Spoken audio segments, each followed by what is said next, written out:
Happy New Year. I mean, we might as well be the first ones, huh? Don't you think, to say that? What a great privilege it is for me to share with you today. I'm very excited, and we're going to talk about you having your best year ever in 2019. Now, as we close out this year, there are literally on all of our campuses, I'm sure, thousands of people would raise their hand and say, this was my greatest year. It was a banner year. And I'll bet there'd also be thousands of people raise their hand and say, I am so glad this year is about over. You know, sometimes our favorite verse is, this too shall pass. And so how many of you are ready for a new year, huh? You ready for a new year? Okay. And here's, well, okay, let me ask you this. How many of you are ready, not only for a new year, but how many of you are ready for the best year? Come on, huh? Best year you've ever had. I mean, we're ready for it. And what I'm excited about is I'm going to share with you in today's lesson, I'm going to share with you how to have your best year. In fact, I'll guarantee it, if you'll just do what I'm about to share, it's just going to set you up for an incredible 2019. Now, so the good news is, what I'm going to share is simple, it's reachable. Every one of you can achieve this, okay? Every one of you. So this isn't beyond anybody. That's the good news. The bad news is that it's so simple that you're going to almost think it really can't make that kind of a difference. But what I've learned a long time ago is that some of the most beautiful things in life are just simple things that if we do, it just tweaks us and makes us live an incredible, better life. And so I'm very excited about sharing with you. So are you ready to, I know you're ready. I know you're ready. You're ready to write this down. I'm going to give you the secret of having a great year. I know you're ready, but I'm a little concerned about the person on your left. They don't seem to be quite as sharp as you. You've noticed that also, haven't you? You've really noticed that. So I know you're ready, but are they ready? That's the question, huh? So look at your neighbor and say, are you ready? Go ahead and ask that. Here we go. If you want 2019 to be the year that you really want to be, here's the secret of making it a great year. Every day, serve someone. Every day. Every day add value to people.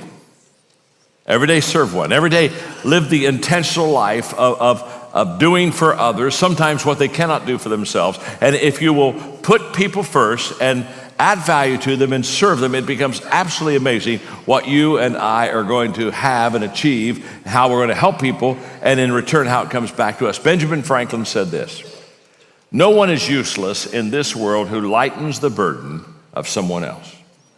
If you're helping someone else lift a load in your life, you become a very useful person. Mahatma Gandhi said that the best way to find yourself is to lose yourself in the service of others. But perhaps on this kind of a theme, my favorite quote is from Albert Schweitzer, who said, I don't know what your destiny will be, but one thing I do know. The only ones among you who will be really happy are those who have sought and found how to serve. Boy, he's right on. The happiest people are not always the most successful people, but they're the ones who serve the best. I've met a lot of unhappy, successful people, haven't you? But I've never met an unhappy person that gave their life of serving and giving and adding value to other people. Martin Luther King Jr. said, everybody can be great because everybody can serve. Only one time in the Gospels is it recorded that Jesus said, follow me and follow my example. Only one time. And that's when he was washing the feet, serving the disciples. And I just want to talk to you today about how you and I can just intentionally begin to do this, okay? In my younger years of forming myself as a young leader, I kind of thought that what leaders did was get everybody to join their team and, cast the vision. And so that's what I was doing. And then in about 27, I heard Zig Ziglar say, who became a great friend of mine. Zig said, if you will help people get what they want, then you'll receive everything that you need in life. And when I heard that, I thought, I've got this turned around. I need to focus on people. I need to put others first. And if I help them, then all the stuff that I'm going to need, I'm going to get as a return. And about the same time, I read a book by Eugene Habacher called The Other Side of Leadership. He became also a wonderful friend of mine. And Eugene said in his book, the true leader serves people and their best interests. True leaders are motivated by loving concern rather than personal glory. So if Jesus were here, and we would say to him, what's important, what he would say to us is, he would say, valuing people is important. And not only valuing people, but serving people. And he would just say to all of us, if you want to have a great 2019, value people, serve people. So we're going to look at a couple biblical examples here and kind of really get some good understanding under our belt about what does it mean to really intentionally serve people. The first story is where Jesus is going into the upper room, and the disciples are all arguing about who's going to be the greatest in the kingdom. And not only who's going to be the greatest in the kingdom, but who's going to sit the closest to Jesus.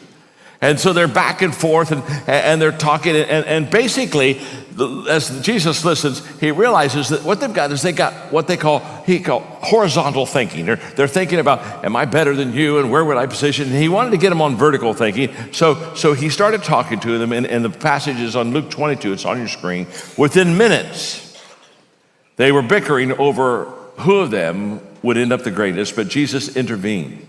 Kings like to throw their weight around, and people in authority like to give themselves fancy titles. And then this is the key, here's the key phrase. It's not going to be that way with you. Let the senior among you become like the junior. Let the leader act the part of the servant. Now, who would you rather be? The one who eats the dinner or the one who serves the dinner? You'd rather eat and be served, right? Here he goes. But I've taken my place among you as one who serves. It's amazing, isn't it? Jesus, Son of God, has taken his place among us as one who serves. When you biblically begin to understand serving people, there are three things that you kind of understand and come to grips with. Number one is that a servant puts, first of all, service over status. Philippians chapter 2. Don't push your way to the front. Don't sweet talk your way to the top. Put yourself aside and help others get ahead. Don't be obsessed with getting your own advantage. And here's the key phrase. Forget yourselves long enough to lend a helping hand. You know what he's basically saying is, if you're going to really serve people, you got to forget yourself. Now, I know a lot of people, they're the exact opposite. They're full of themselves. You know people like that, huh? How many of you are sitting beside somebody just like that? Don't. And when you're full of yourself, when I'm full of myself, it's all I can think about is me. And the moment that it gets there, it's all of a sudden everything's going to be centered about who I am, where I am, what's happening to me. And we all have to fight that because we all are basically selfish. We're born selfish. And the illustration, I've used it here before. If you don't think you're selfish, just let me ask you a simple question. When somebody takes a group picture of you, and you see that picture for the first time, who is the first person? Huh? Who do you look for? I mean, first person. You go right to yourself, don't you? I mean, my gosh, you pass those other 7 people, you go, there I am. And let me tell you what, if you look good, you go, great picture. Great. You've judged the whole picture on how you looked. You haven't even looked at the right. Oh, great. And if you don't look good, come on, do it again. Take another picture. Everything is based upon, did I look good or didn't I look good?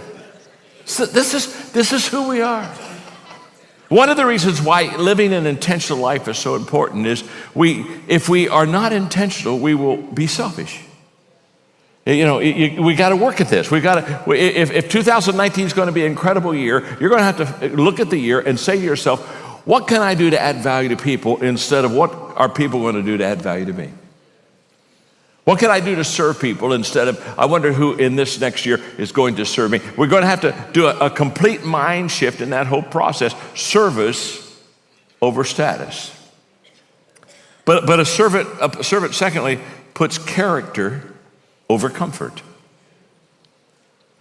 In other words, they do the right thing whether they feel like doing it or not.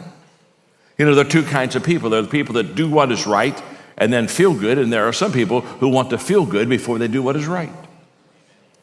And if you want to feel good before you ever do what is right, you and I will not do a lot of things right because we'll let our emotions control it. But the moment that we say, no, I'm going to do the right thing, and then I'll let the emotion follow.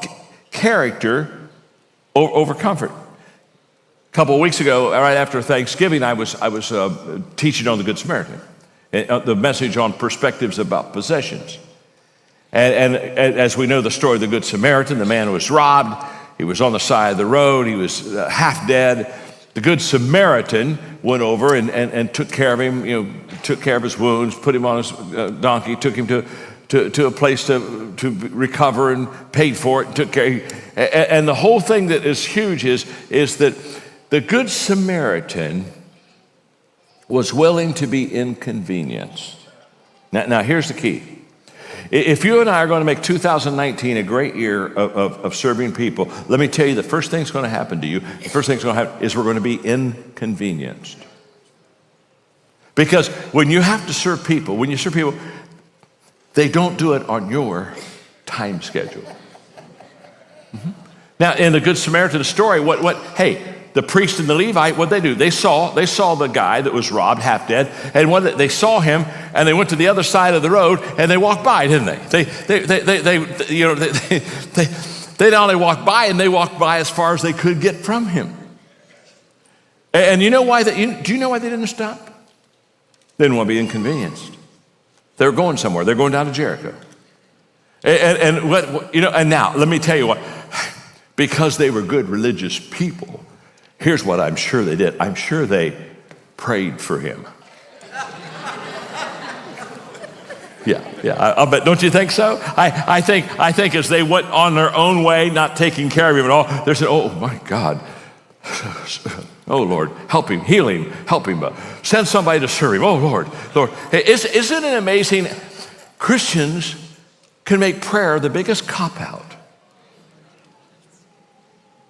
Sometimes we need to kind of shut up and serve. Just shut up and serve. Character over comfort. And if this is going to be a year where you serve, I promise myself, we will be at times inconvenienced. We just will.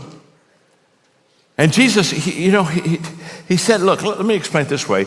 If you want to save your life, what do you have to do? You have to lose it. Yeah. And if you want to be lifted up, you have to humble yourself.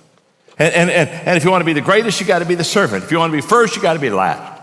If you want to live, you got to die. And I look at that and I said, well, I want to save my life. I want to be lifted up. I got all these things I want. And he says, well, you got to go to the other side. Another thing that servant leaders do is they put we over me. They think of the big picture.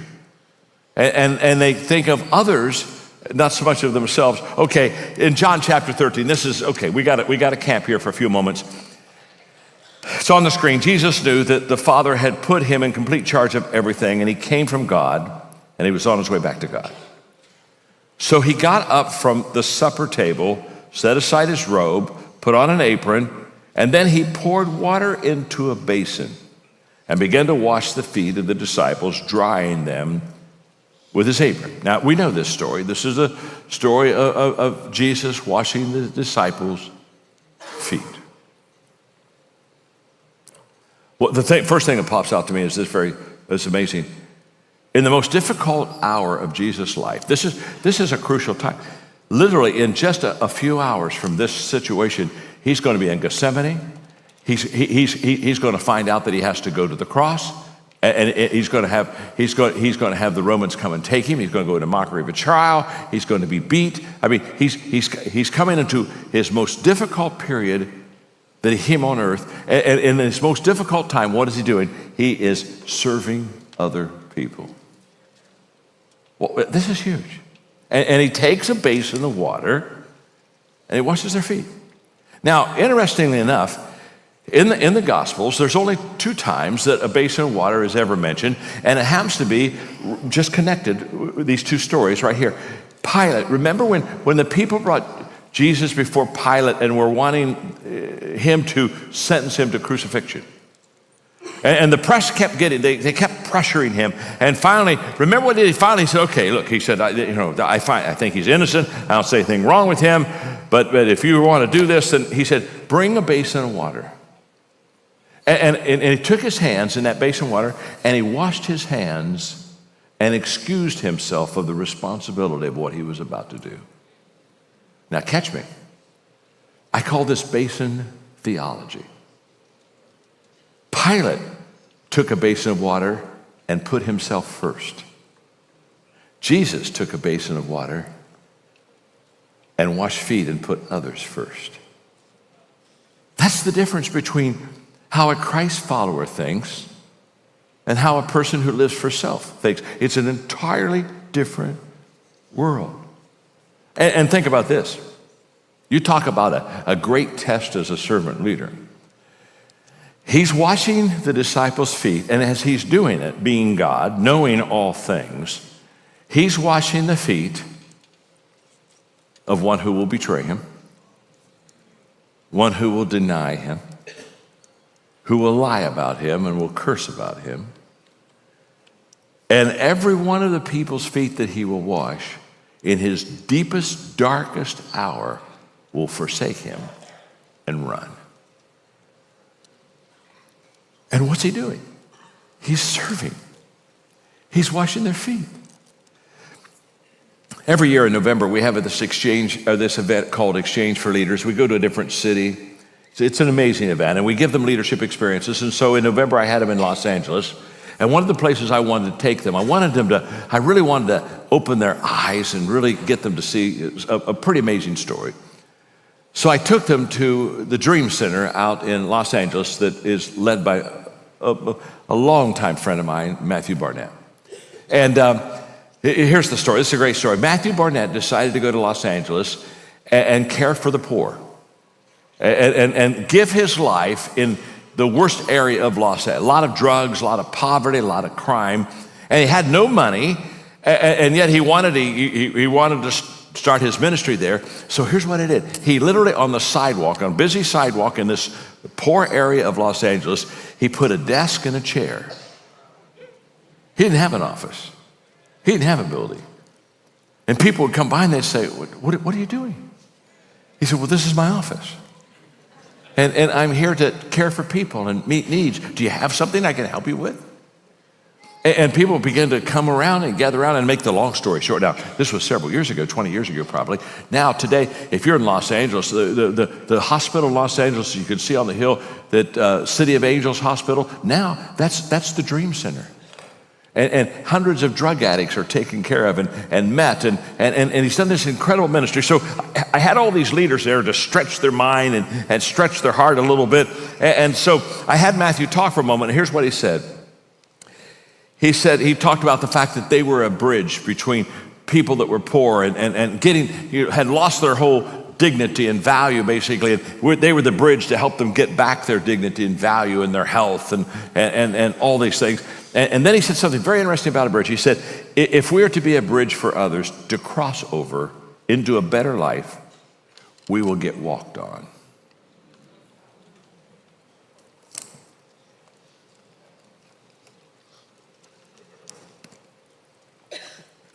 I'm just letting you think about that for a moment. We'll get walked on. Okay. There's another passage of scripture I want you to look at because we're learning how to serve so we can do 2019 better. Because I want you to see this passage because when we serve others, here's what's beautiful. We serve Jesus. So you know the passage. Here we go on the screen. I was hungry, you fed me. Jesus is talking, by the way. I was thirsty, you gave me drink. I was homeless, you gave me a room. I was shivering, you gave me clothes. I was sick, you stopped to visit. I was in prison, and you came to me. Now notice the response of the people there. The sheep, here's what they're going to say. Master, what are you talking about? Now, these are the people he's just talked about. He said, I was sick, you visited me. I was naked, you clothed me. And so he said, you did this to me. And he said, Master, what are you talking about? When did we ever see you hungry and feed you? Thirsty and give you a drink? And when did we ever see you sick or in prison and come to you? Then the king will say, I'm telling you a solemn truth. Whenever you did one of these things to someone overlooked or ignored, that was me. You did it to me. Jesus values people so much that when we serve them, he takes it personally. Yeah. I run into people all the time. They'll say, John, I just don't feel close to God. I just haven't connected with God for a while. And they'll look at me and say, what do you think I should do? Oh, I said, that's so simple. My gosh, you gave me an easy one. Hey, just go serve people. Just go serve people. Because you see, every time you serve a person, you serve Jesus. You want to get close to him? You can feed him. You can clothe him. Come on.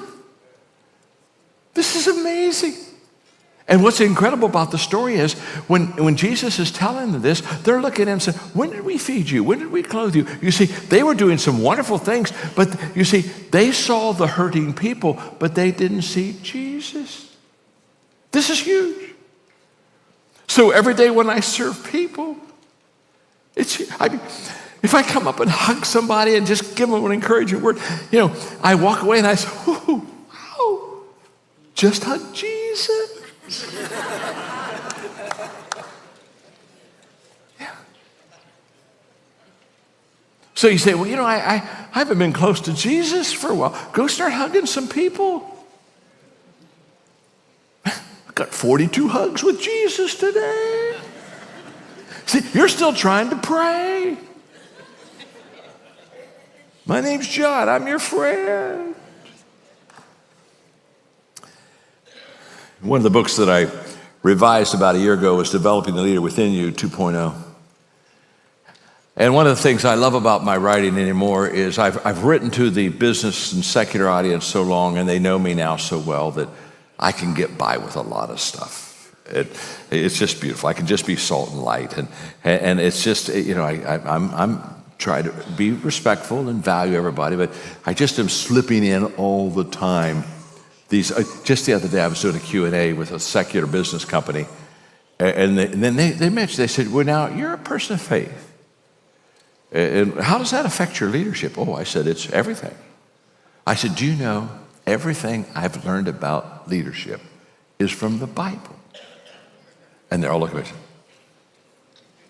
You're kidding. Oh, I said, I'll tell you something that'll surprise you more. They said, what's that? I said, everything you know about leadership is from the Bible too. Yeah.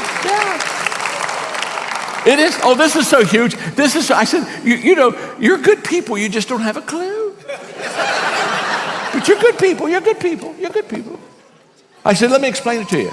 I said, any of you in the audience, give me any leadership principle that you just really love, that you just have bought into, that you practice. Just give me the leadership principle, and I'll tell you exactly where you can find that in the Bible. And they started giving me this, and I said, oh, yes, that reminds me of the story here and there. And then after a while, they just kind of like, they got real quiet.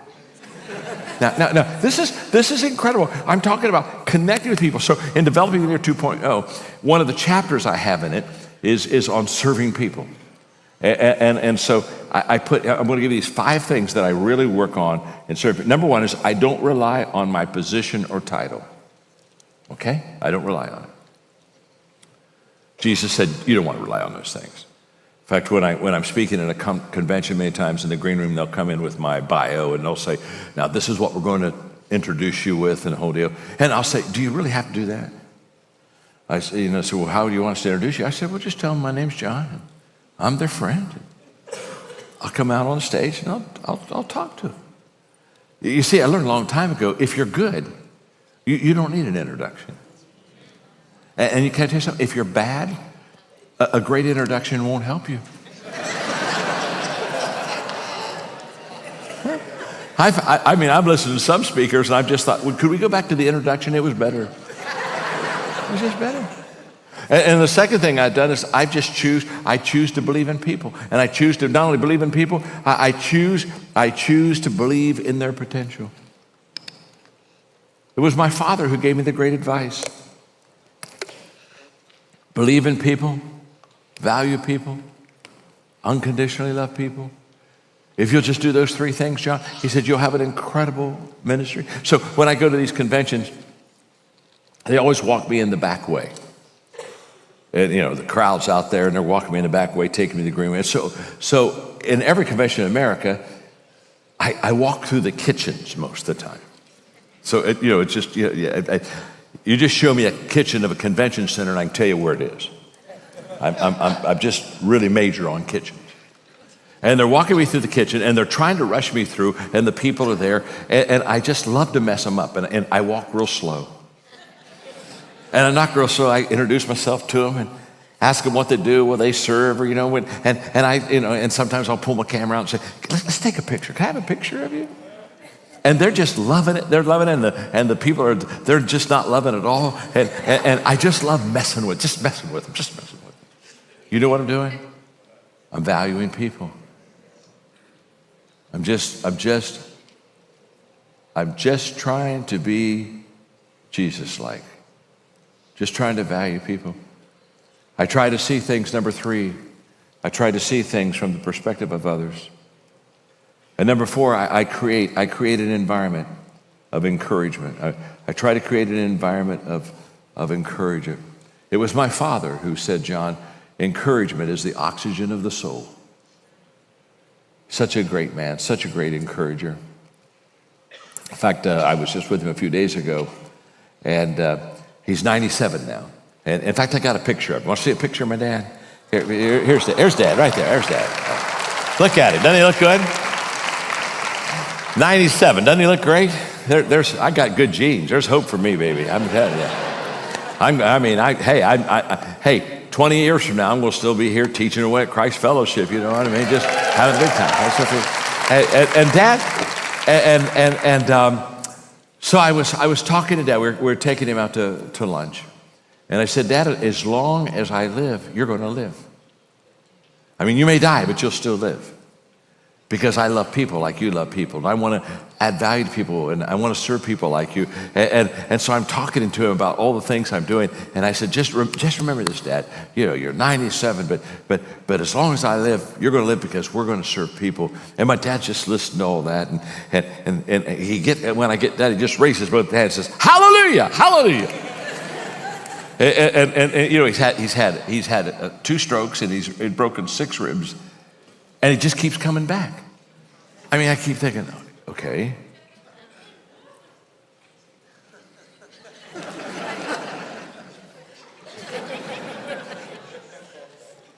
And it just keeps coming back. I just think, okay, we'll plan the service, and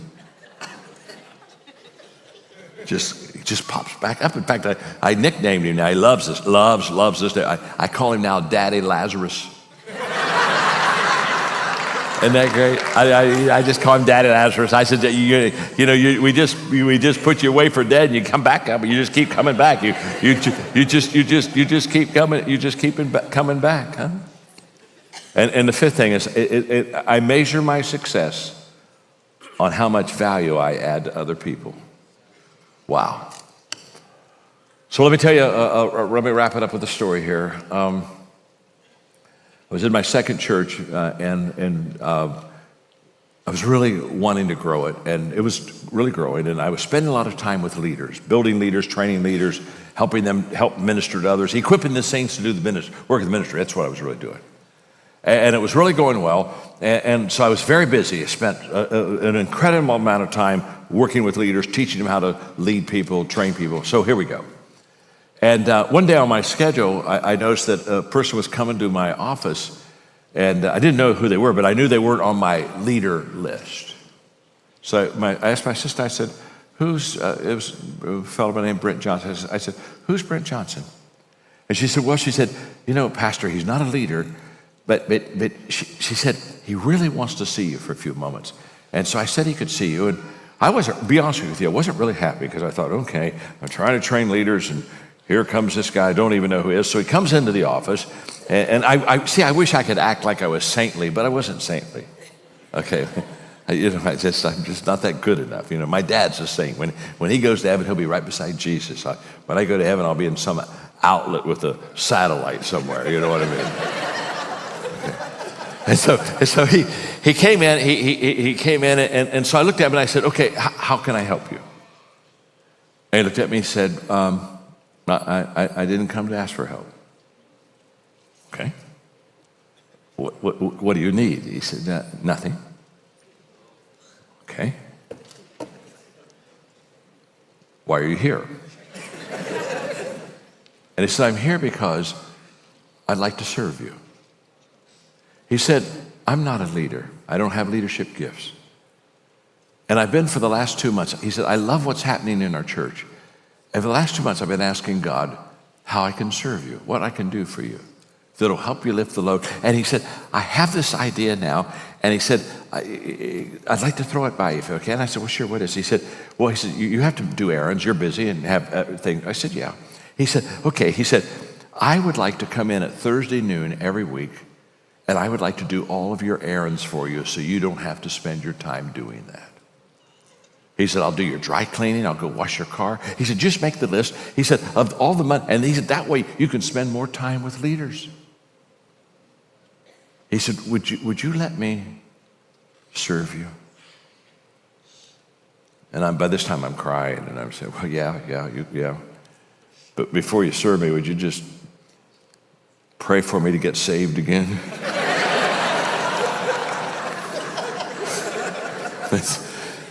Woe is me, I'm very unclean. Right? Are you with me? Huh? Would you just pray for me to, and for 7 years, every Thursday, he'd come and do errands for me. It changed my life about adding value to people and serving people, because sometimes when people say, "Well, I don't know if I could do that. I don't even know if I have those kind of," listen to me. The moment that we really have a desire to add value to other people, our whole life will begin to change. And so if 2019 is going to be the year that we really want to make it, I'm going to share with you right now 5 things I do every day. And I want you to do them every day in this year. And I will promise you, your life is about to incredibly change. And all 5 of these things I'm going to give you right now, you can do them. These aren't hard. These aren't complicated. So look at your neighbor you're sitting beside and say to them, "Even you can do this," okay? Tell me, even you can do this, okay? All right, here we go. Every day, number one, every day I value people.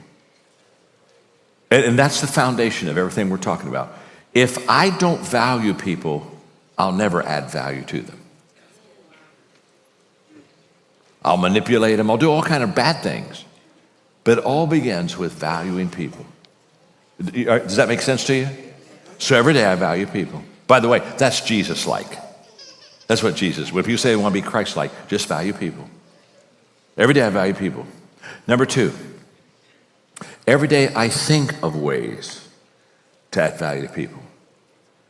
In other words, I'll look at my schedule in the morning, and I'll say where I'm going to go, who I'm going to see perhaps, and I'll say, okay, what can I do to add value to those people?